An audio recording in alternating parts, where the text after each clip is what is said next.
everybody, it's Calxiyn here. If you guys enjoyed this video, remember to join our Discord server, become patrons over on Patreon, and comment down below with your thoughts. So I just wanted to talk about sort of like what Nomad of Nowhere has done right so far, I guess. Like, just in the show itself, and sort of compared to RWBY, but like I kind of want to make it its own thing too. But you guys know that inevitably I sort of am also keeping RWBY in mind when we talk about this, just because like I feel like Nomad of Nowhere has done a bunch of stuff, like maybe improved upon things, let's say, that RWBY has gotten slightly wrong, right? And so I kind of wanted to go over what I think Nomad of Nowhere has done really well. Okay. And the first thing is, I think, the exposition. I think that, like, finding everything out about the king was something that they did really well compared to RWBY, because they sort of did a world of Remnant inside of the episode, but they also didn't talk. And I thought that was actually pretty interesting, because it was all visual, and because it was all visual, there's enough room that stuff is left up to question, almost, but there's also, like, there was enough that you also, like, clearly understood what was going on, right? You understand what I mean? That in some way, yes, it was an exposition dump, but in another way, it wasn't so much of an exposition dump that we can't theorize, right? It was like a flashback, and it's also without words. Yeah. It was more... It was up to interpretation to some extent. It was significantly less artistic than what ostensibly felt just like, I don't know, sitting in front of Crow while he monologued. Yeah. And it almost felt like, okay, so this is may not be the best comparison, but if you remember, in Prince of Egypt, they have this scene where I think that the queen is sort of trying to explain to Moses what happened to his people, and so there's sort of the scene of the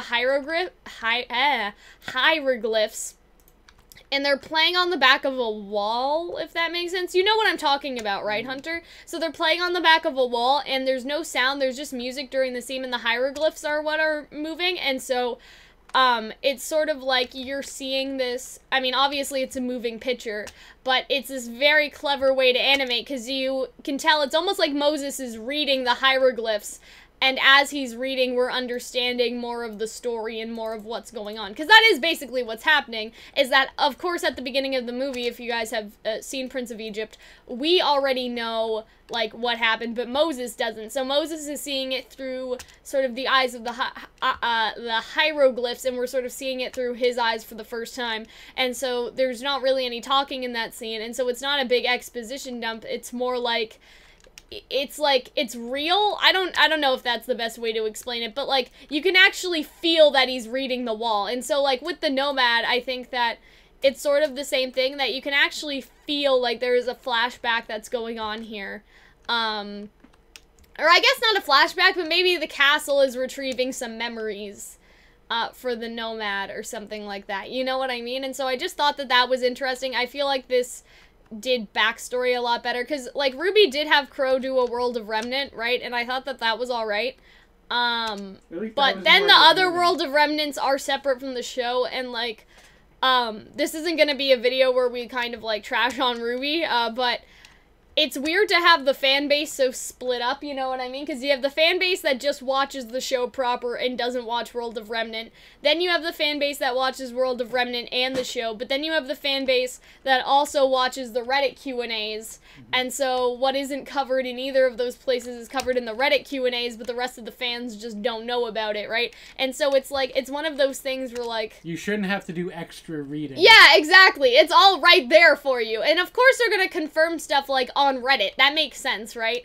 And they're always going to do Unless Q&As. It's really pedantic. Yeah. Like, they're always going to do Q&As, and I don't mind that, but, like, we should try to keep the show as contained as possible, and right now I feel like it's really self-contained, and I really like that, and, like, if other information comes out on, like, Twitter or whatnot, like, I think that's fine, but at the same time, with RWBY, it's too much all over the place. I could handle Reddit and then, like, the show proper. I think that most of us can handle that, but a lot of people are looking in, like, 10 different places for information, and, like, that's not helpful. So that's something that I really like about Nomad of Nowhere with the exposition. I also think that compared to RWBY, and obviously compared to other things, like, I read this on Twitter, but somebody said that they don't understand why people say, oh, but it has flaws, because that's, like, as much as saying that it exists. like everything that exists has flaws. That's And pretty so they good. were just like, wait, what? And so, I don't know, I thought that was a nice quote for, you know, that was sort of relevant here. But outside of that, something else that I think has been being handled better is the racism, I guess, like the Yolani? Oh, dears. Yeah. Or the history of the Yolani, it's handled more interesting. Yeah, not only more Interesting. interesting, but you kind of, like, I feel like RWBY waited, like, a little bit to explain, like, the Faunus stuff, because they did. They waited until the end of Season 1, and, like, we didn't really know that Faunus were discriminated against until, like, Velvet, and, like, oh, it must be hard being the Faunus. Like, that's something that, Yang says.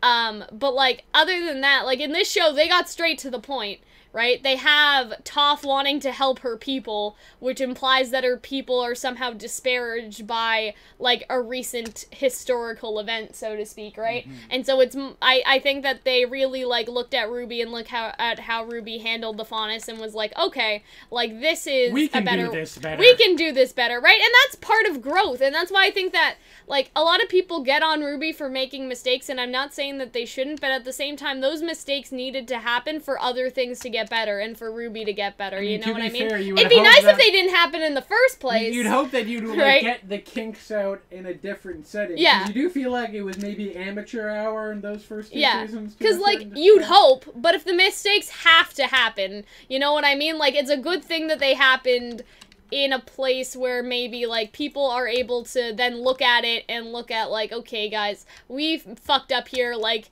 for Nomad of Nowhere, don't do this, you know what I mean? And I think that Miles is, like, not an executive writer, but he has been sort of overseeing Nomad of Nowhere, and so it's always nice to kind of see that, like, Or they're like, it looks I don't like know they've what the gotten fuck better. I'm doing, hire someone different. yeah. And so, I don't know, I just think that that's nice, too. I think that it's nice that, like, you know, we can kind of all, like, look at certain things and be like, okay, like, this wasn't the best idea, but we can't change it now, so let's try to apply it to our other shows, so to speak, you know what I mean? And so, I don't know, I just think that that's nice, like, as a concept, you know what I mean? That's a weird way to phrase it. Another thing, Nomad of Nowhere went better than RWBY. The gays. It got gay well, faster. Yeah, so I was just gonna I say love that. how you knew that before I No. opened my mouth. I don't mean it like, obviously, okay, so if you guys have been here before, like, y'all kind of know that we're, like, you know, we like that representation.